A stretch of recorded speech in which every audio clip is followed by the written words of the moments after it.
कि इस महफिल में सरकार गौसे पाक भी जलवागर है, सरकार सैयदना भी जलवागर है और सरकार मिल्लत भी जलवागर है। नदीम रज़ा फैज़ी ने भी आज बहुत अच्छा कलाम पढ़ा, पसंद आया। और जमजम फतेहपुरी साहब को तो भी सुनना बाकी है। मेरे मोबाइल में भी किसी शायर का चंद अशार है, बड़ा पसंद आता है। कितना बुलंद व बाला घराना है गौस का। वाह। गौसे आजम कॉन्फ्रेंस है तो उन्हीं की निस्बत से किसी शायर ने लिखा है, कितना बुलंद व बाला घराना है गौस का, कल भी था आज भी तो ज़माना है गौस का। वाह वाह वाह। कल भी था और आज भी तो ज़माना है गौस का, और जिनके बदन में खून है ज़हरा के लाल का, जिनके बदन में खून है ज़हरा के लाल का, मौला अली से रिश्ता पुराना है गौस का। वाह वाह वाह। सुभान मौला अली से रिश्ता पुराना है गौस का। और अजमेर वाले ख्वाजा, अजमेर वाले ख्वाजा या हों भद्रक के राजा, अजमेर वाले ख्वाजा या हों भद्रक वाले राजा, हर एक औलिया के लब पे तराना है गौस का। सुभान हर एक औलिया के लब पे तराना है गौस का। अल्लाह अकबर या रसूल अल्लाह। वाह वाह वाह।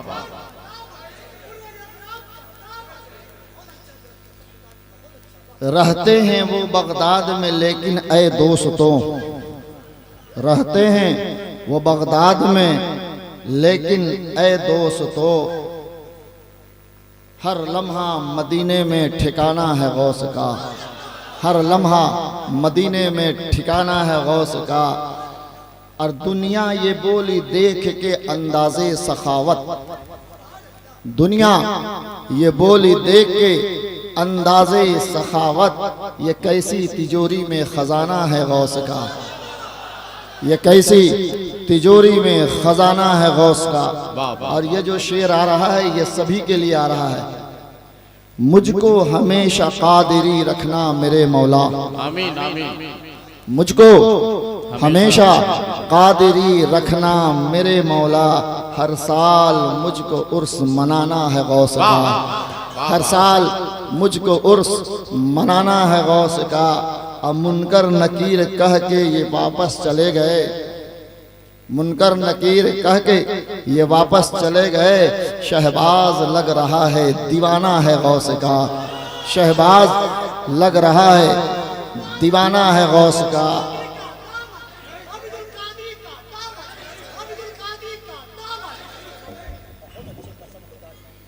पैसा ले जा ओए मस्तान।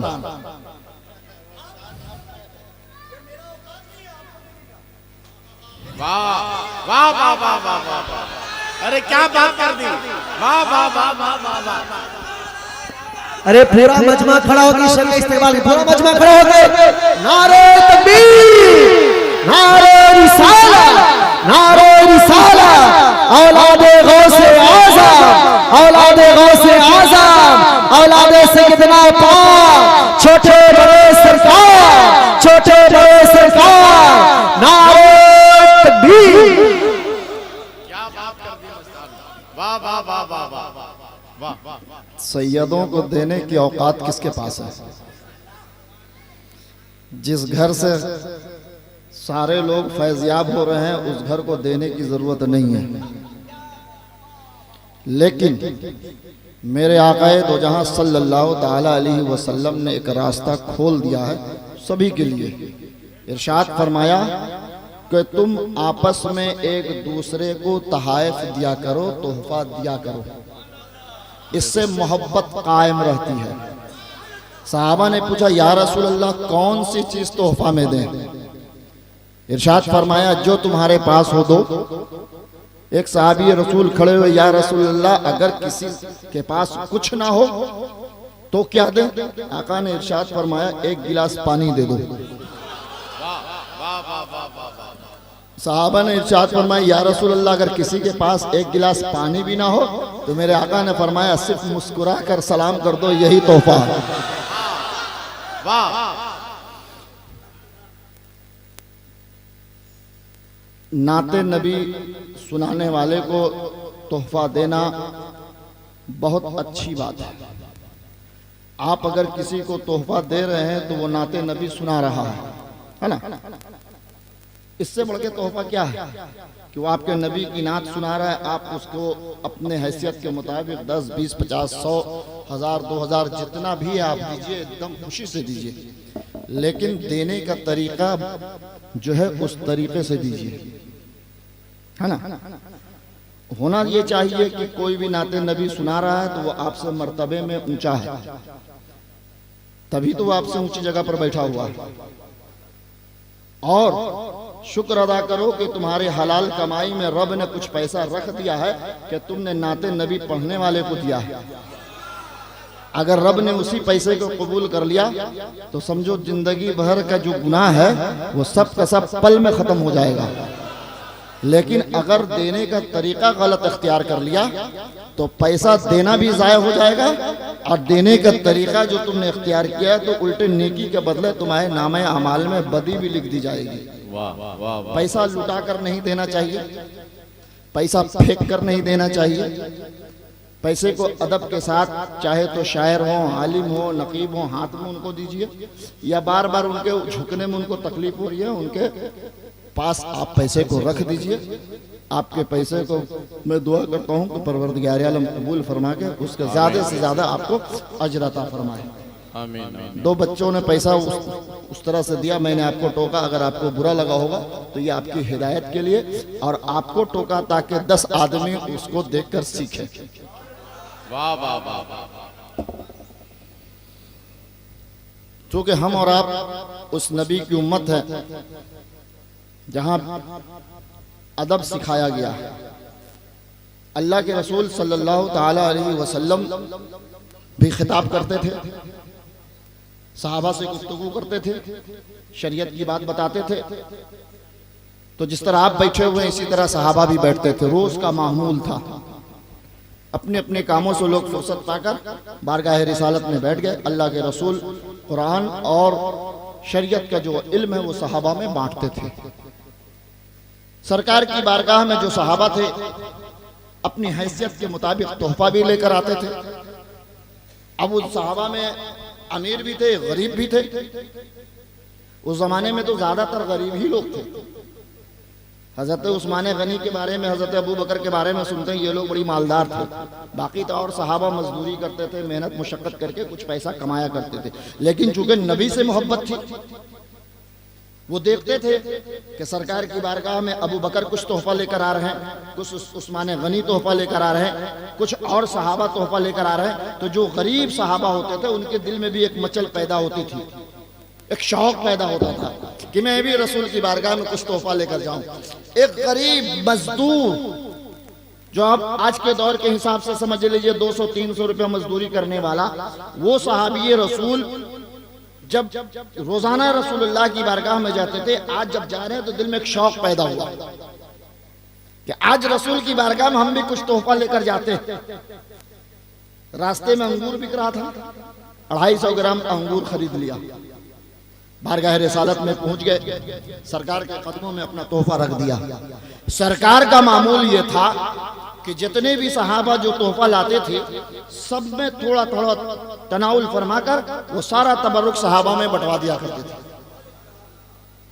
आज भी चंद सहाबा तोहफा लेकर आए, सरकार ने सारे तहत में से थोड़ा थोड़ा तबर्रुक करके सहाबा में हुक्म दिया बांट दो। वो जो गरीब सहाबी जो 250 ग्राम अंगूर लाया था,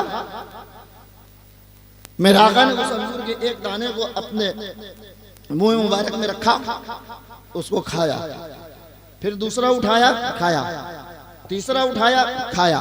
साहबा सोच रहे थे कि ये अब हम लोग के दरमियान हुक्म करेंगे बांट दो, लेकिन वो पूरा का पूरा चाहे जितना भी अंगूर हो, 100 ग्राम हो, 250 ग्राम हो, जो भी हो, जितना अंगूर था अल्लाह के प्यारे रसूल उस अंगूर को तनाउल फरमा गए। सारा अंगूर खत्म हो गया।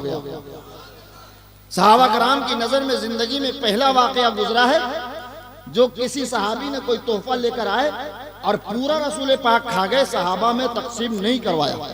बड़ा अजीब मामला। महफिल खत्म हुई, कुछ मेरे आका के कुछ करीब के रहने वाले जो सहाबा होते हैं कुछ हैरत अंगेज बात देखकर, ताज्जुब वाली बातों को देखकर सरकार की बारगाह में सवाल करते हैं, मकसद जानना चाहते हैं, राज को जानना चाहते हैं। महफिल खत्म हुई, एक सहाबी रसूल या रसूल अल्लाह गुस्ताखी माफ हो, आज भी जितने लोग तहाइफ लेकर आए थे सब आप हम लोगों में तकसीम करवाया। अंगूर का 3 दाना आप खाया। हम लोग इंतजार में थे कि आप अंगूर अब बांटने का हुक्म देंगे। तो मेरे आका ने कहा कि मेरे सहाबा में सबसे गरीब सहाबा अंगूर लेकर आया था, सबसे गरीब था वो बेचारा, लेकिन मेरी मोहब्बत में लेकर आया है, मेरे इश्क में लेकर अंगूर आया था। जैसे ही अंगूर का पहला दाना मैंने मुंह में डाला, अंगूर इतना खट्टा था, इतना खट्टा था कि वो अंगूर का एक दाना हलक से उतरना मेरे लिए मुश्किल था। लेकिन मैं उस अंगूर के सारे दाने को खा गया, सिर्फ इसलिए तुम लोगों को नहीं दिया कि अगर ये अंगूर तुम लोगों के दरमियान तकसीम कर देंगे तो वो जो मेरा गरीब सहाबा है बड़ी मेहनत से उसने 250 ग्राम 500 ग्राम 100 ग्राम मोहब्बत से वो जो तोहफा मेरे पास लाया, तुम एक एक दाना अंगूर खाओगे, अब महफिल खत्म होने के बाद उसको बोलोगे कि तुम इतना अंगूर खट्टा लेकर आया कि हम लोग को खाया नहीं गया। तुम जमाने के बाद अगर कोई तोहफा भी रसूल के पास लेकर आया तो अंगूर खट्टा लेकर आया, तुम कोई दूसरी चीज लेकर आता, मैं सारा अंगूर इसलिए खा गया कि उस सहाबा का दिल कोई ना तोड़ो, कोई उसके ऊपर ना उठाओ, कोई उसको ताना मत दो, इसलिए मैं सारा का सारा अंगूर खा गया। ये है तुम्हारे नबी, ये है आपके नबी कि एक अदना से अदना सहाबा का भी कितना ख्याल रखते हैं। सुभान अल्लाह। एक मजदूरी करने वाले सहाबा का भी कितना ख्याल रखते हैं। आप उनके उम्मती हैं, आप उस दौर की तारीख को मुताला करो। अभी तो पूरे हर आदमी अपने अपने हिसाब से एहतजाज कर रहा है। जब जब इस्लाम के खिलाफ कोई भी आवाज उठाया है तो जवाब देने के लिए उलमा खड़े हुए, उलमा भी खड़े हुए, शोरा अपने अशार के जरिए उसको जवाब दे रहे हैं और जो आवाम है वो भी अपने हिसाब से जवाब दे रहे हैं। कुरान के खिलाफ आवाज उठाना कोई नई बात नहीं है, बहुत पुरानी बात है। ऐसा नहीं कि किसी बदबख्त ने पहली बार कुरान के खिलाफ आवाज उठाया। कुरान के खिलाफ तो सबसे पहले काफिरों ने आवाज उठाया। जब मेरे हक़ दो जहां सल्लल्लाहु ताला अलैहि वसल्लम ने कुरान की आयतों को कुफार मुशरिकीन के सामने पढ़ना शुरू किया तो लोगों ने कहा ये अल्लाह का कलाम तुम बोलते हो मोहम्मद अब्दुल्ला, ये अल्लाह का कलाम थोड़ी है, तो तुम घर में बनाकर लाते हो और झूठ झूठ लोगों को बोलते हो कि अल्लाह का कलाम है। सबसे पहले कुफार मुशरिकीन ने इस कुरान के ऊपर आवाज उठाया, ये अल्लाह का कलाम नहीं है, ये मोहम्मद ये तुम घर बनाते हो, अल्लाह कर लोगों को सुनाते हो, बोलते हो ये अल्लाह का कलाम है। तो अल्लाह रब्बुल इज्जत ने कुरान के अंदर एक आयत उतारा, व इन कुंतुम फी रैबिन मिम्मा नज़्ज़लना अला अब्दिना फातू बिसूरतिन मिन मिस्लिही वदउ शुहदाकुम मिन दूनिल्लाहि इन कुंतुम सादिकीन। ये जो कुरान मेरे नबी तुमको सुना रहे हैं ये अल्लाह का भेजा हुआ कलाम है, ये अल्लाह का भेजा हुआ कलाम है। अगर तुमको शक है कि अल्लाह का कलाम नहीं है तो अल्लाह के सिवा सारी कायनात से तुम मदद हासिल कर लो। अल्लाह के सिवा तुम सारे लोगों से, कायनात के हर जर्रे से तुम मदद हासिल करके कुरान की एक आयत बनाकर दिखा दो, अगर तुम अपने दावे में सच्चे हो तो। जब काफिरों ने ये आवाज उठाई तो रब की तरफ से जवाब आया। काफिरों ने आज तक कुरान की एक आयत का एक लफ्ज भी कुरान के मुकाबले में बनाकर नहीं दिखाए। जब लोगों को मशहूर होना होता है तो इस्लाम के खिलाफ अंगली उठा देते हैं। किसी जमाने में तस्लीमा नसरीन ने इस्लाम के खिलाफ लिखा, किसी जमाने में सलमान रुश्दी ने इस्लाम के खिलाफ लिखा, किसी जमाने में बदबख्त ने अभी आवाज उठाया है। अब गौर करो, हिंदुस्तान की अदालत है, हम हिंदुस्तान की अदालत से पुरुमीद हैं और उम्मीद भी यही करते हैं कि हिंदुस्तान की अदालत जो सच्चा फैसला होगा वो करेगी और हम मुसलमानों के हक में जजमेंट और फैसला करेगी। लेकिन थोड़ी देर के लिए मान लो, अगर हिंदुस्तान की अदालत ने भी ये फैसला कर दिया कि उस बदबख्त ने जो अर्जी दाखिल की है कि 26 आयतों को कुरान के अंदर से निकाल दिया जाए, ये अल्लाह का कलाम नहीं, हजरत अबू बकर और हजरत उमर रजी अल्लाह ताला अन्हु ने अलग से दाखिल किया है। अगर हमारे कोर्ट ने ऐसा फैसला भी दे दिया तो सुप्रीम कोर्ट का फैसला है, पूरे हिंदुस्तान पर लागू होगा। अब कुरान को क्या किया जाएगा? सारे मस्जिदों से कुरान को इकट्ठा एक जगह जमा किया जाएगा, सारे मदरसों से कुरान को एक जगह जमा किया जाएगा, सारे मुसलमानों के घरों से कुरान को एक जगह जमा किया जाएगा, सारे लाइब्रेरियों से कुरान को एक जगह निकाला जाएगा। हत्ता कि जहां जहां कुरान शरीफ के मिलने की उम्मीद है, हर जगह से कुरान को एक जगह इकट्ठा किया जाएगा। अब ये गवर्नमेंट कुरान पाक को क्या करेगी वो समझे, लेकिन हम मुसलमान इत्मीनान हैं, हम ईमान वाले इत्मीनान हैं। तुम मस्जिदों से कुरान ले जाओ कोई बात नहीं, तुम मदरसों से कुरान ले जाओ कोई बात नहीं, तुम लाइब्रेरियों से कुरान ले जाओ कोई बात नहीं, तुम मुसलमानों के घरों से कुरान ले जाओ कोई बात नहीं, तुम खानकाहों से कुरान ले जाओ कोई बात नहीं, तुम औलिया अल्लाह के आस्थानों से कुरान ले जाओ कोई बात नहीं। जहां जहां तुम्हें कुरान के और आप मिलने की उम्मीद है, तुम चाहो ले जाओ, हम उम्मीद से हैं, हम इत्मीनान से हैं। इसलिए कि तुम जो कुरान लेकर जा रहे हो वो कागज का कुरान लेकर जा रहे हो, लेकिन जो हाफिज बदरुल हसन के सीने में कुरान महफूज है, जो हाफिज सिराज के सीने में कुरान मौजूद है, जो हाफिज मेराज के सीने में कुरान मौजूद है, जो हाफिज नसीम के सीने में कुरान मौजूद है, जो मुसलमानों के बच्चे बच्चे के सीने में कुरान महफूज है, वो कुरान तुम कैसे निकालोगे? नारे तकबीर, नारे रिसालत, अज़मते कुरान, फैज़ान शरीफ। हम कागज का कुरान पढ़कर उन 28 आयतों को याद नहीं करेंगे। मुसलमान के बच्चों के सीने में जो कुरान है, महफूज जो कुरान है, उस कुरान को पढ़ पढ़ कर हम याद कर लेंगे, उस 28 आयतों को हम अपने सीने में महफूज कर लेंगे। मुसलमानों के सीने से कुरान को निकाला नहीं जा सकता है। और मुसलमान इत्मीनान है। जब मेरे महबूब ने सजदे में सर रखा और कहा परवरदिगारे आलम, हजरत जिब्रील आए हैं मुझको बुलाने के लिए, तेरी बारगाह में मुझको ले जाने के लिए आए हैं, परवरदिगारे आलम मैं तेरे पास आने के लिए तैयार हूं। ऐ रब, मैं तेरी बारगाह में आने के लिए बिल्कुल तैयार हूं।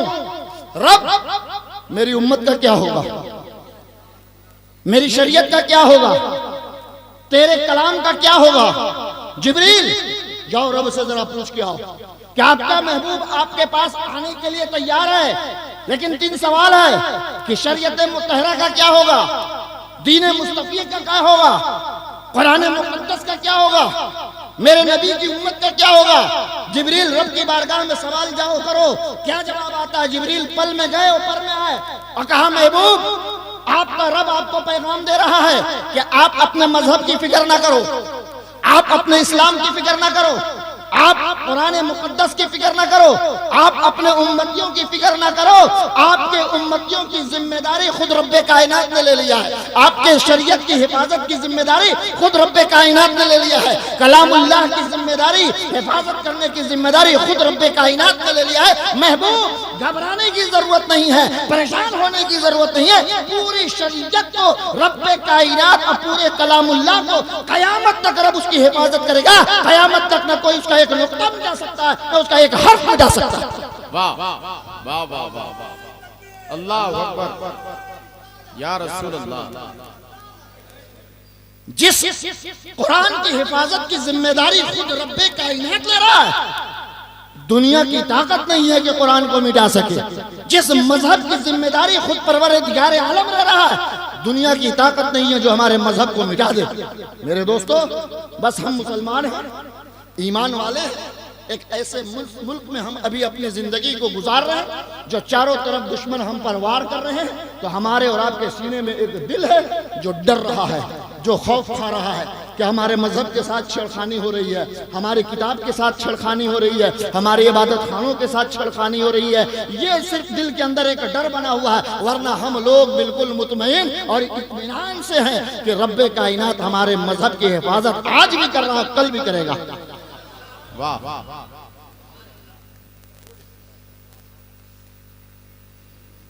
लेकिन सिर्फ हम इत्मीनान अगर कर लें तो ऐसा नहीं होगा। आपको मालूम है कि जंगे यमामा में रोजाना 700 हुफ़ाज़े किराम शहीद होते थे। एक दो हाफिज नहीं शहीद होते थे, जंगे यमामा में 700 हुफ़ाज़े किराम शहीद होते थे। और उस वक्त कागज का कुरान जो हमारे और आपके दरमियान है वो नहीं था। हजरत उमर रज़ी अल्लाह ताला अन्हु ने जब देखा कि 700 रोजाना हुफ़ाज़े किराम जंगे यमामा में शहीद हो रहे हैं, तो अगर सारे हुफ़ाज़े किराम शहीद हो गए तो ये कुरान हमें कौन देगा? कुरान की तालीम हमें कौन देगा? कुरान का इल्म हमें कौन सिखाएगा? हजरत उमर रज़ी अल्लाह ताला अन्हु हजरत अबू बकर सिद्दीक़ रज़ी अल्लाह ताला अन्हु के पास गए और कहा, अबू बकर, कुरान को एक जगह जमा करो, कुरान को एक जगह जमा करके उसकी किताबी शक्ल तैयार करो। 700 सहाबा रोज जंगे यमामा में शहीद हो रहे हैं। अगर यही हाल रहा तो फिर कुरान हमसे रुखसत हो जाएगा, हमें कुरान का इल्म कौन देगा? हजरत अबू बकर सिद्दीक ने कहा, नहीं, मेरे मुस्तफा के जमाने में कुरान कागज की शक्ल में नहीं था, हम अपने दौर में भी ऐसा काम नहीं करेंगे। जब नबी के जमाने में कुरान कागज के पन्नों पर नहीं लिखा गया तो हम अपने दौर में भी कागज के पन्ने पर कुरान को नहीं लिखने देंगे। हजरत उमर ने कहा कि अबू बकर सिद्दीक आप मशवरा मानो। हजरत अबू बकर ने कहा, नहीं, ऐसा काम हम नहीं कर सकते। हजरत उमर रज़ी अल्लाह ताला अन्हु ने चंद सहाबा को जमा किया, चंद सहाबा की मीटिंग की और कहा कि अबू बकर सिद्दीक को समझाया जाए, अबू बकर सिद्दीक को बताया जाए कि ये काम बहुत जरूरी है, निहायत जरूरी है। जब सारे सहाबा हजरत अबू बकर सिद्दीक के पास गए और सबों ने कहा कि कुरान को अब कागजी शक्ल में लाना जरूरी है, इसलिए कि अगर इसी तरह हुफ़ाज़े किराम शहीद होते चले गए तो फिर कुरान कैसे बचेगा। जब सारे सहाबा ने हजरत अबू बकर सिद्दीक रज़ी अल्लाह ताला अन्हु को मशवरा दिया तो हजरत अबू बकर सिद्दीक रज़ी अल्लाह ताला अन्हु इस बात के लिए तैयार हो गए और दो सहाबा को मुकर्रर किया कि जहां जहां भी जिन जिन सहाबा के सीने में कुरान महफूज है उसको लिखकर किताबी शक्ल में उसको लोगों के सामने पेश कर दिया जाए। हजरत उमर के मशवरे पर यह कुरान कागज की शक्ल में हमारे और आपके दरमियान मौजूद हुआ। तो मेरे दोस्तों, हजरत उमर ने इतनी मेहनत से, इतनी जद्दोजहद के बाद हाफिजों के सीने से कुरान को किताबी शक्ल में हमारे और आपके सामने पेश किया। आज कुरान को हम कहां रखे हुए हैं? आज कुरान को हम घर के अंदर रखे हुए हैं। किस काम में इस्तेमाल करते हैं?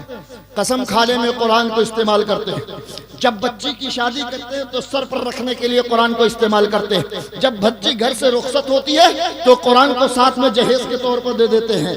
आप उस घर में कुरान को सजा कर रखते हैं जिस घर में आप नमाजें पढ़ते हैं। कुरान इसलिए नहीं आपके पास आया है क्या अगर आपस में लड़ जाओ तो कुरान को उठाकर कसम खाओ, इसलिए कुरान आपके पास नहीं आया है।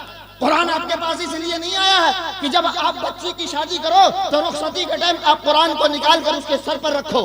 कुरान इसलिए नहीं आया है कि जब आप बच्ची की रुखसत करो तो साथ में कुरान उसके दो। कुरान इसलिए आया है कि हर मुसलमान कुरान को पढ़े, कुरान को समझे और कुरान पर अमल करे। जब ऐसा मुसलमान कर लेगा तो दुनिया की कोई ऐसी ताकत नहीं है जो हमारे कुरान के खिलाफ आवाज उठा ले या उंगली उठा ले। आज हम कुरान तो पढ़ते नहीं तो कुरान से कैसे मोहब्बत होगी? नमाज तो हम पढ़ते नहीं तो नमाज से कैसे मोहब्बत होगी? पीर साहब के पास हम जाते हैं, सुबह शाम पीर साहब के पास जाते हैं। पीर साहब को अगर कोई गाली दे दे, अभी कोई हमको दो बात बोल दे तो 10 आदमी उसको मारने के लिए खड़े हो जाएंगे। क्यों? इसलिए कि पीर साहब से सुबह शाम की मुलाकात हो रही है, इसलिए मोहब्बत बढ़ गई है, मोहब्बत सीने के अंदर बैठ गई है। लेकिन कुरान सुबह शाम क्या महीनों महीनों नहीं पढ़ रहे तो कैसे कुरान से मोहब्बत होगी? कुरान पर कोई आवाज उठाएगा तो कैसे हम एहतजाज करेंगे? कुरान पर कोई अंगलियां उठाएगा तो कैसे हम आवाज उठाएंगे? इसलिए कुरान से हमको मोहब्बत खत्म हो गई है। कुरान को तो अलमारी की जीनत हम बना कर रख दिया है। अगर कुरान से आप मोहब्बत करते, सुबह शाम अगर कुरान की आप तिलावत करते, तो आज अगर कुरान के ऊपर कोई अंगली उठाता तो पूरा मोहल्ला सड़कों पर निकल जाता, लेकिन नहीं निकला। इसलिए कि कुरान की तिलावत नहीं करते तो कुरान से मोहब्बत कैसे होगी? मस्जिदों से माइक पर आजान देने के लिए पाबंदियां लगाई जा रही हैं।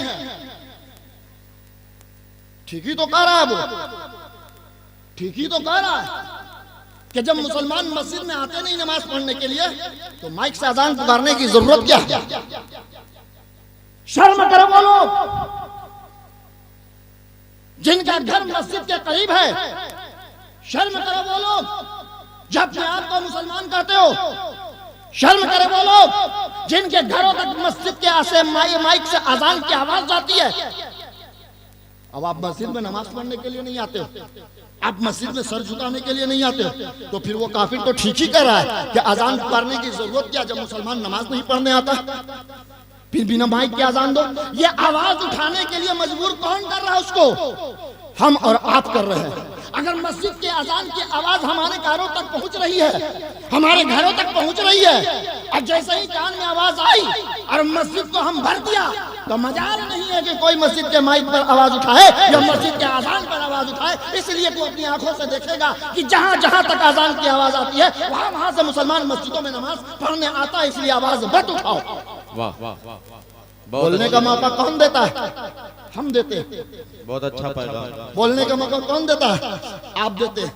आप एक बात समझिए, कितनी आसानी से आप बात को समझिएगा। देखिए, ये साहब मोबाइल लिए हुए, वो साहब मोबाइल लिए हुए, हमारे पास भी ये मोबाइल रखा हुआ है। जितने शोहरा सबके पास मोबाइल है, एक नहीं दो दो तीन तीन मोबाइल सबके पास है। आपको मालूम है कंपनी में मोबाइल किस लिए बनाया?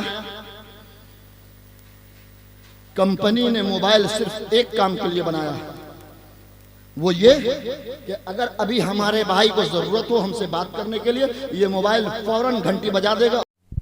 पेट्रोल वाले से डीजल के साथ बात नहीं किया है। बोलो अब 1-2 घंटा तो और बच ही रहा, चला के इसी को रखे। दरूद पाक पढ़ अल्लाहुम्मा सल्ली अला सय्यदना व शफीना व नबियना मौलाना मुहम्मदिन मअदिनिल जुदी वल करम व अला आलिहि व अस्हाबि वसल्लम सल्लल्लाहु व सलामन अलैहि या रसूलल्लाह सल्लल्लाहु तआला अलैहि वसल्लम। हज़रत फातिमा अपने घर से निकली, अपने अब्बू जान के घर जा रही हैं। आधी रोटी आंचल में बांधे हुए। अल्लाह के प्यारे रसूल मस्जिद नबवी से नमाज पढ़कर दरवाजे पर दोनों से मुलाकात हो गई। फातिमा इतनी जल्दी घर आ गई, क्या बात है? फातिमा सीने से लपट गई। अब्बू जान 2 दिन रमजान चला गया, आज तीसरे रमजान में ख्याल आया कि आज तीसरा रोजा है, जरा अपने बाबा जान को मैं इफ्तारी देकर आ जाऊं। पता नहीं मेरे अब्बा जान ने इफ्तारी किया है कि नहीं किया है। हजरत फातिमा को सीने से सब चिपटा कर अल्लाह के प्यारे रसूल घर के अंदर गए। कहा, फातिमा तुम्हारे बाप ने 2 दिन रोजा पानी से खोला। तुम्हारे बाप ने 2 दिन रोजा पानी से खोला है और आज भी पानी से अफ्तार करके मस्जिद में नमाज अदा करने गए हैं। 3 दिन से तुम्हारे अब्बू रोजा पानी से खोल रहे हैं। हजरत फातिमा रोने लगी। अब्बू जान गुस्ताखी हो गई कि मैं पहले रमजान का आपके पास क्यों नहीं आई। फौरन अपने आंचल को खोला, आधी रोटी बारगाह रिसालत में पेश कर दिया। अब्बू जान आप इसे तनाउल फरमा लीजिए। मेरे आका ने कहा 3 दिन के बाद फातिमा तुम्हारे हाथ से बनी हुई रोटी तुम्हारे अब्बू जान के पलक के नीचे जा रही है। अल्लाहु अकबर, या रसूल अल्लाह, या रसूल अल्लाह, या अली, जिंदाबाद जिंदाबाद जिंदाबाद। ये देखो नबी का रोजा और नबी की बेटी का रोजा देखो और उनकी अफ्तारी देखो। अब आप नबी के उम्मती हो, आपको हर चीज मयस्सर है। अच्छा खाना मयस्सर है, अच्छी सहरी मयस्सर है, अच्छी अफ्तार मयस्सर है। तो अब जरा गौर करो, क्या अगर मुसलमान अगर रोजा नहीं रखेगा तो रमजान के खिलाफ आवाज लोग उठाएंगे। मुसलमान अगर तरावी नहीं पढ़ेगा तो तरावी के खिलाफ लोग आवाज उठाएंगे। मुसलमान मदरसों में अपने बच्चे को हाफिज कुरान नहीं बनाएगा, मुसलमान अपने बच्चे को आलिम नहीं बनाएगा तो लोग मदरसों के खिलाफ आवाज उठाएंगे। आवाज उठाने का मौका मुसलमान खुद दे रहा है। आप तय करो, गौसे आजम कॉन्फ्रेंस में हो, गौसे आजम की मोहब्बत में हो तो आप रमजान का रोजा रखो, गरीबों का पेट भरो, भूखों को खाना खिलाओ, नंगों को कपड़ा पहनाओ। और आपके घर में अगर 2-3 बच्चा है, ना भी 3 बच्चा है, अगर एक ही बच्चा है तो उसको हाफिज़ कुरान बनाने की कोशिश करो। मदरसों को अपने बच्चों से भर दो ताकि दुश्मनाने इस्लाम न मदरसों पर अंगली उठाए, न मस्जिदों पर अंगली उठाए, न रमजान पर अंगली उठाए, न कुरान पर अंगली उठाए। वाह वाह वाह वाह, वाह वाह वाह। ये जितने औलिया किराम हिंदुस्तान के अंदर है ना, ये सब हाफिज कुरान थे। जितने भी औलिया किराम थे सब के सब हाफिज कुरान, सब के सब आलिम दीन, सब के सब अपने अपने जमाने के मुजद्दिद। ऐसा ही नहीं इनके मज़ारों पर हजारों की भीड़ लगती है, इनके आस्थाने पर लाखों की भीड़ ऐसा ही नहीं लगती है। इन्होंने रब की रजा के लिए हाफिज कुरान बने, रब की रजा के लिए आलिम दीन बने, रब की रजा के लिए सुबह से शाम तक शरीयत ने जो रोजा रखने के लिए जिस दिन मना किया उसके अलावा सालों साल अपनी जिंदगी को रोजा रखकर गुजारा है, तब जाके इनके आस्थानों पर लाखों का हुजूम लगता।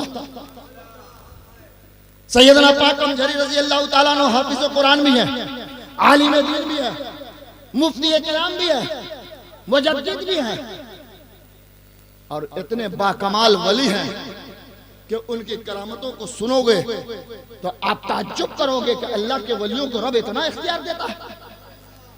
सैयदना पाक जब बगदाद की सरजमीन को छोड़ा और अमजद शरीफ जब आए तो अमजद शरीफ कोई आबादी नहीं थी। अमजद शरीफ किसी जमाने में अमजद जंगल के नाम से मशहूर था। उस जंगल में खतरनाक खतरनाक जानवर रहा करते थे, लेकिन सैयदना पाक को अपने रब के ऊपर भरोसा था कि हम जिस जंगल में भी रहेंगे मेरे जान की हिफाजत मेरा रब करेगा। इसलिए कि मैं अपने मर्जी से नहीं आया हूँ, महबूबे खुदा ने हुक्म दिया है, हिंदुस्तान जाने के लिए मैं महबूबे खुदा के हुक्म आया हूँ, इसलिए मेरी जान की हिफाजत मेरा रब करेगा। सुभान अल्लाह, सुभान। अपने साथियों के साथ जंगल में इबादत और रियाजत में मसरूफ है। वाह वाह। आपको बता दे कि हिंदुस्तान के जितने बड़े वली हैं, जितने भी औलिया अल्लाह हैं, इन सब का झगड़ा वहां के आवाम से नहीं हुआ है, वहां के जमींदार से हुआ है। जितने भी औलिया किराम अपने मुल्क को छोड़कर दूसरे मुल्क में आए हैं तो उनका झगड़ा आवाम से नहीं, वहां के हुक्मरां से हुआ है। गरीब नवाज को देखो, वहां के आवाम से उनका झगड़ा नहीं हुआ, राजा पीरथवी से उनका झगड़ा हुआ। राजा पीरथवी ने उनके खिलाफ आवाजें उठाई, तलवारें चलाई, लाठियां चलाई, कहा कि अजमेर से निकाल देंगे, भगा देंगे, तुमको खत्म कर देंगे। तो गरीब नवाज का झगड़ा वहां के जमींदार और हुक्मरां से हुआ। बुखारी बाबा जिनके मजार जलालुद्दीन मोहम्मद बुखारी भुवनेश्वर में जिनका इपदा शरीफ में जिनका आस्थाना, आवाम से झगड़ा नहीं हुआ। जब वो गैर मुस्लिमों के आबाद जगह में कयाम पजीर थे तो वहां के हुक्मरान को मालूम हुआ कि यहाँ कोई अल्लाह का वली आया हुआ है और उसके रहने की वजह कर लोग उससे मोहब्बत करने लगे हैं, लोग उसकी बातों पर अमल करने लगे हैं। तो उसने साजिश रची कि इनको कत्ल कर दिया जाए, इनको शहीद कर दिया जाए या इनको भगा दिया जाए। हजरत जलालुद्दीन बुखारी बाबा को लोगों ने कहा कि आप इस इलाके को छोड़ दे, आपका दुश्मन यहाँ का जमींदार बना हुआ, आपका दुश्मन यहाँ का हुक्मरान बना हुआ। जलालुद्दीन बुखारी बाबा को उस इलाके को छोड़कर काईपदा शरीफ को अपनी आरामगाह बनाया। सैयदना पाक जब अमजद शरीफ की सरजमीन पर आए, उनका भी झगड़ा लोकल वहां के लोकल जमींदार से हुआ, लोकल हुक्मरान से हुआ, जिसका नाम राजा जीवन कौल था। उसने कहा कि इस इलाके में तुमको रहना नहीं है, यहाँ आपको नहीं रहना है। अगर रहोगे तो जिंदगी से हाथ धोना होगा, अगर रहोगे तो गर्दनें कट जाएंगी, बाजू कट जाएंगे, जिस्म के टुकड़े टुकड़े हो जाएंगे। सैयदना पाक ने कहा कि मैं अपने भरोसे नहीं आया हूँ, मैं अपने भरोसे नहीं आया हूँ, मैं अपने रब के भरोसे आया हूँ, अपने नबी के भेजे हुए आया हूँ। मुझे अपने जिस्म का डर नहीं, मुझे अपने जान का डर नहीं है। मेरे रब ने मुझको यहाँ बुलाया है और मेरे नबी ने मुझको यहाँ भेजा है, इसलिए मुझे न अपने जान का डर है और न मेरे अपने जान का किसी तरह का कोई खौफ है, मैं यही रहूंगा। राजा जीवन कौल का जुल्म जब बढ़ता गया तो सैयदना पाक ने एक बार हाथ उठाया, बारगाह खुदाबंदी में, परवरदिगार आलम तेरे महबूब के कहने पर मैं यहाँ आया हूँ, तेरे रसूल के हुक्म पर मैं यहाँ आया हूँ और तेरे नबी के दीन को लेकर आया हूँ, तेरा कुरान को लेकर आया हूँ, इसकी तालीम देने के लिए लोगों में आया हूँ। ये राजा जीवन ना इस्लाम कबूल करता है और ना हम पर जुल्म करना छोड़ता है। रब इससे इंतकाम लेना तेरा काम है, इससे बदला लेना तेरा काम है। सैयदना पाक हाथ उठाए कह रहे हैं कि इससे इंतकाम लेना, इससे बदला लेना तेरा काम है। अभी सैयदना पाक अपने चेहरे अनवर पर दस्त मुबारक भी नहीं फेंके हैं कि एक इतना आंधी तूफान आया, इतनी तेज हवा चली कि राजा जीवन कौल का पूरा महल गिर गया और उसी महल के अंदर दबकर वो खत्म हो गया। लोगों से झगड़ा बुजुर्गों का नहीं हुआ है, चाहे तो जमींदारों से हुआ है या फिर कुछ पढ़े लिखे लोगों से हुआ। ये औलिया अल्लाह जिनकी पूरी जिंदगी रब की रजा के लिए गर्क हो जाती है, तो फिर वो अपने लिबास को नहीं देखते, फिर वो अपने चेहरे को नहीं देखते, फिर वो अपने बाल को नहीं देखते कि मेरा चेहरा कैसा है, मेरा लिबास कैसा है, मेरी शक्ल कैसी है, मेरा बाल कैसा है। वो तो रब की रजा के लिए बस उसी की धुन में लगे हुए हैं। तो जो उसकी धुन में लगा हुआ है उसको अपने बाल का ख्याल नहीं है कि मेरा बाल कहां से कहां चला गया, उसको अपने लिबास का ख्याल नहीं है कि मेरा लिबास नया है कि पुराना है, फटा है कि अच्छा है, उसको अपने लिबास का ख्याल नहीं है, उसको अपनी शक्ल का ख्याल नहीं है कि मेरी शक्ल गोरी है कि कारी है। वो तो रब की रजा में लगा हुआ है दिन से रात तक। जैसे एक मिस्त्री जब गाड़ी बनाने के लिए गैरेज में पहुंच जाता है तो उसको अपने कपड़े का ख्याल नहीं होता है, उसको अपनी शक्ल का ख्याल नहीं होता है, उसको अपने हाथ का ख्याल नहीं होता है कि मेरा हाथ काला है कि गोरा है, मेरा कपड़ा गंदा है कि साफ है, मेरा चेहरे पे दाग है कि बेदाग है चेहरा। वो अपने धुन में लगा रहता है। तो उसी तरह से ये औलिया अल्लाह जब रब की रजा में लग जाते हैं, उसको राजी करने में लग जाते हैं, तो अपनी शक्ल नहीं देखते हैं। तो कुछ कम पढ़े लिखे लोग उन पर अंगलियां उठा देते हैं, इनका बाल लंबा है, इनका लिबास ऐसा है, इनकी दाढ़ी ऐसी है, इनकी शक्ल ऐसी है, इन पे फतवा लगा दो, इन पर मसला ठोक दो, इन पर आवाम को गुमराह कर दो, इनको आवाम के सामने बदनाम कर दो। तो जो रब का हो जाता है, जो रब का हो जाता है, वो किसी का हो या ना हो, बस वही जानता है कि रब ने मुझे चुन लिया, बस यही मेरे लिए काफी है। फिर उसको अपने लिबास और लोगों को अंगलियां उठाने को वो नहीं देखता है। सैयदना पाक जंगल में है, जंगल में सैयदना पाक है, एक और हुक्मरान है, वो मुसलमान जमींदार है, अपने उसके दो वजीर हैं, एक हाजी खां है, एक जामी खां है। उन दोनों को वो हुक्मरान कहता है कि फला जगह मेला लगा हुआ, एक खूबसूरत घोड़ा खरीद कर लेकर आओ मेरे लिए। हाजी खां, जामी खां ये दोनों उस बाजार में जाते हैं, खूबसूरत एक घोड़ा खरीद कर लेकर आते हैं। सोचते हैं कि ये घोड़ा मेरे मालिक को, मेरे बादशाह को, मेरे जमींदार को, मेरे हुक्मरान को पसंद आ जाएगा तो बादशाह हमें इनामो इकराम से नवाज देगा, हमें इनामो इकराम से नवाज देगा। ये दोनों वहां से खुशी खुशी घोड़ा लेकर चले। लेकिन जिस जंगल में सैयदना पाक आराम कर रहे हैं, मुजाहिदा कर रहे हैं, जिक्र अज़कार में लगे हुए हैं, वहीं से कुछ दूर शाम का वक्त होता है, वो लोग भी वहीं रुक जाते हैं। रात के वक्त आधी रात को उस घोड़े को कोई जानवर काट लेता है। जब सुबह हाजी खां और जामी खां उठते हैं, देखते हैं कि घोड़ा मरा पड़ा हुआ, घोड़ा नहीं है, घोड़ा मर गया। अब तो ये दोनों हाजी खां और जामी खां रोने लगे। अब क्या होगा? अब तो बादशाह मेरी गर्दन को काट देगा, अब तो हुक्मरान मेरी जान ले लेगा, इसलिए कि इतना खूबसूरत, इतना बेहतरीन घोड़ा लिया था, घोड़ा मर गया। अब अगर बादशाह को बोलेंगे तो वो यकीन नहीं करेगा, वो बोलेगा सारा पैसा तुम लोगों ने खा लिया, सारा पैसा तुम लोगों ने खर्च कर लिया, वो मेरी जान काट देगा। दोनों रो रहे थे। सैयदना पाक का एक खादिम पानी लाने जा रहा था नदी पर, देखा दो जवान रो रहा है, नजदीक गया, पूछा क्या बात है, क्यों रो रहे हो? कहा ये घोड़ा हुक्मरान ने पैसा दिया था, बादशाह ने पैसा दिया था, खूबसूरत घोड़ा खरीद कर लाओ। घोड़ा तो अच्छा मिल गया, घोड़ा तो पहलवान मिल गया, घोड़ा तो खूबसूरत मिल गया, लेकिन रात की तारीकी में इसको किसी जानवर ने काट लिया है, घोड़ा मर गया। अब हम लोगों की जान की बारी है, अब हम लोगों की गर्दन कट जाएगी, बादशाह हम लोगों को छोड़ेगा नहीं, जमींदार हम लोगों को छोड़ेगा नहीं, हम लोग इसीलिए रो रहे हैं। उस खादिम ने कहा तुम लोगों का इलाज यहाँ पर है। जैसे ही कहा तुम लोगों का इलाज यहाँ पर है, दोनों खामोश हो गए। क्या इलाज है? कहा अंदर जंगल में जाओ, एक अल्लाह का वली बैठा हुआ, उसके पास जाके रो, कदमों को चूमो, कदमों पर गिर जाओ, वो दुआ कर देगा, रब की बारगाह में तुम्हारा घोड़ा जिंदा हो जाएगा। दोनों ने कहा कि साथ तुम चलो। उस खादिम ने कहा नहीं, मैं साथ में नहीं जा सकता, और उनके पास जाना तो मेरे बारे में बताना भी नहीं कि मैंने तुमको बताया है, तुम जाकर उनके कदमों पे गिर जाना, अपनी जिंदगी की दुआई देना, अपने बच्चों की परवरिश की दुहाई देना, अपने बीवी की दुहाई देना। वो अल्लाह के वली है, वो मान जाएंगे, तुम्हारी बातों को सुन लेंगे, तुम्हारा पसंदीदा बादशाह का जो घोड़ा है वो जिंदा हो जाएगा, लेकिन मेरे बारे में मत बताना। ये हाजी खान जामी खान दौड़ कर गए, देखा एक ज़ईबुल उम्र इंसान, नूर चेहरे पर से नूर चमक रहा है, बैठे हुए हैं, उस सहाबा बैठे हुए हैं, कदमों पे जाकर गिर गया। ज़ारो कत्तार हाजी खान और जामी खान रोने लगा। क्या बात है सरकार, एक खूबसूरत घोड़ा पसंद किया है बादशाह के लिए, हुक्मरां के लिए। रात में यही कयाम पजीर थे, किसी जानवर ने काट लिया, घोड़ा मर गया। सैयदना पाक ने कहा कि मौत भी अल्लाह देता है, जिंदगी भी अल्लाह देता है। जितने दिन तक उस घोड़े की जिंदगी थी वो जिंदा रहा, अब वो रुखसत हो गया, उसके मौत का वक्त आ गया। दोनों ने सैयदना पाक के कदमों को पकड़ लिया।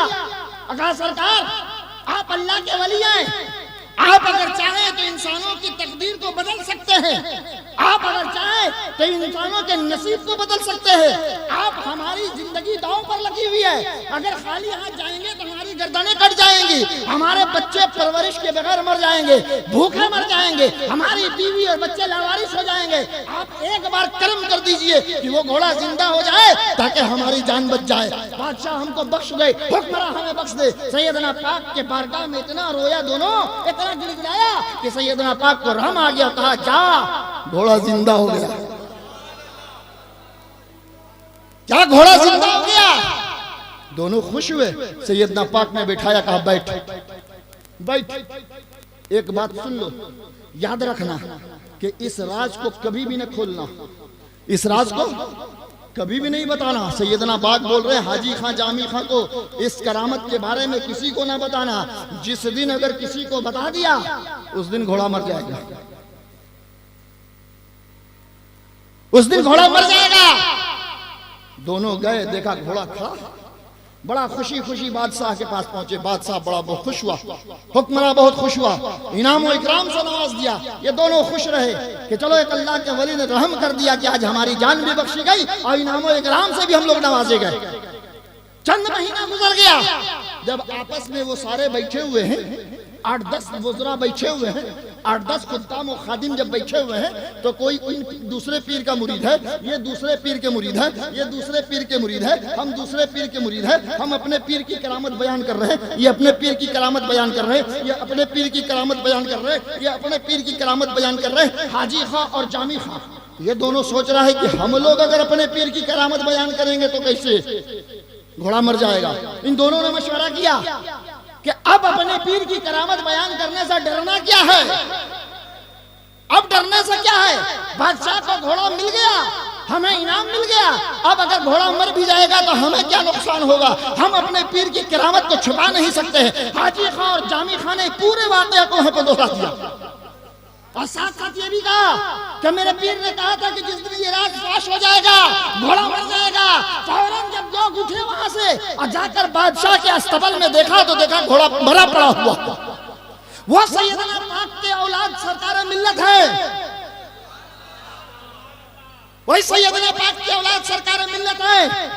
जब भद्रक की सरजमीन पर आए, सैयदना पाक का फैजान लेकर भद्रक की सरजमीन पर आज भी मौजूद है। और देखो सैयदना पाक जो उनके जद्दे आला हैं, तो मरे हुए घोड़े को जिंदा कर दिया है, चलती हुई नदी के रुख को फेर दिया है, 7 को मुसलमान करके कलमा पढ़ा दिया है। तो ये सैयदना पाक की औलाद सरकार मिल्लत है। कहीं इनसे भी न जाने कितनी करामतों का ज़हूर हुआ है। आज वो सरकार मिल्लत हमारे और आपके दरमियान गौसे आजम की सच्ची मोहब्बत को पहुंचा दिया है कि आज हमारा और आपका सीना गौसे आजम की मोहब्बत से लबरेज है।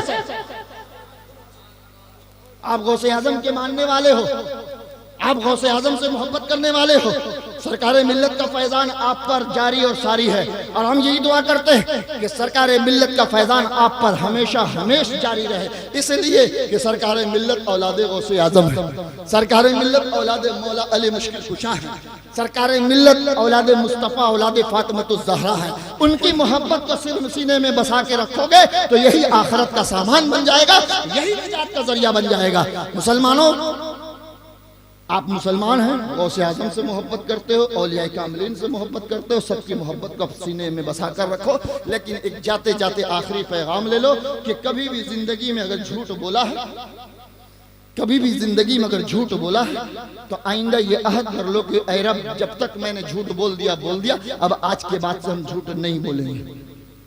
रात भर आप बैठकर नेकियों को आप जमा कर रहे हैं और दिन में 10-12 बार अगर आपने झूठ बोल दिया कि ये रात की जो नेकी जमा किया सुबह में जाय हो जाएगी, खत्म हो जाएगी। लाख इबादत करो और झूठ बोलना न छोड़ोगे तो वो इबादत धीरे धीरे खत्म होती चली जाएगी। ये अहद कर लो कि हम झूठ नहीं बोलेंगे और फिर साथ साथ ये नियत कर लो कि मस्जिद से आजान की आवाज आएगी तो मस्जिदों को हम आबाद कर देंगे, मस्जिदों को नमाजियों से भर देंगे, मस्जिदों को सजदों से सजा देंगे, मस्जिदों को रुकू और सुजूद से हम सजा देंगे। यकीन जानो जब मस्जिदों को तुम आबाद कर दोगे तो कोई भी इस्लाम का मुखालिफ ना अजान के खिलाफ आवाज उठाएगा, ना कुरान के खिलाफ आवाज उठाएगा। इसलिए कि मुसलमानों को सर झुकाते हुए देखेगा, इत्तेहाद कायम होगा, मुसलमान आपस में एक दूसरे से मोहब्बत करेगा तो किसी के अंदर ताकत नहीं जो तुम्हारे मजहब पर अंगली उठा दे।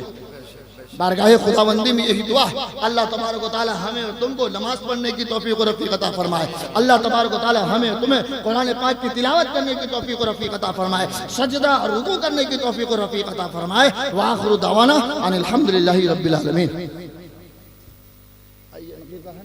चलेगा चलेगा ज़्यादा अच्छा।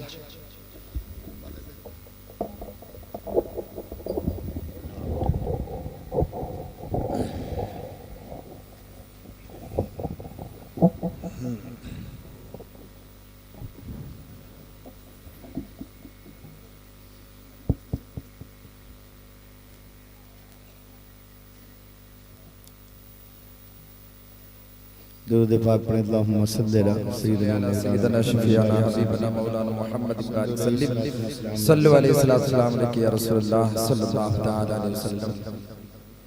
हज़रात बस थोड़ी देर और तशरीफ़ रखें, ज़्यादा देर नहीं। हाँ इंशाअल्लाह कुछ देर की बात है।